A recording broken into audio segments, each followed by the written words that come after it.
Sözüm vardı sana canım, geleceksin sonbahar. Sözüm vardı bana canım, geleceksin sonbahar.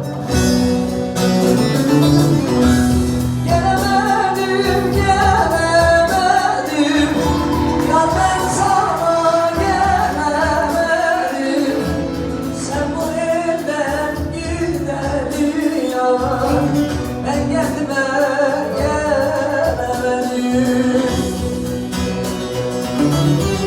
Gelemedim, gelemedim, ya ben sana gelemedim.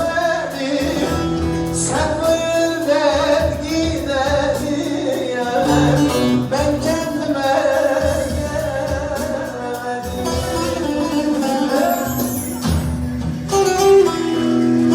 Yer elinden düştüm bana, hasretin şu gönlümde yanar. Baba, sözün vardı, bir sözün vardı bana can, gelecekti sonbahara.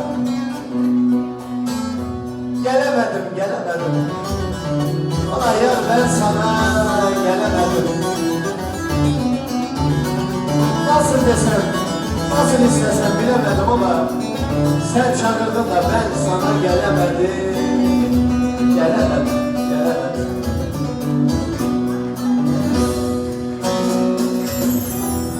Yanımdan düştüm dağa, hasretin bağrımda yara. Yar elinden düştüm dağa, hasretin bağrımda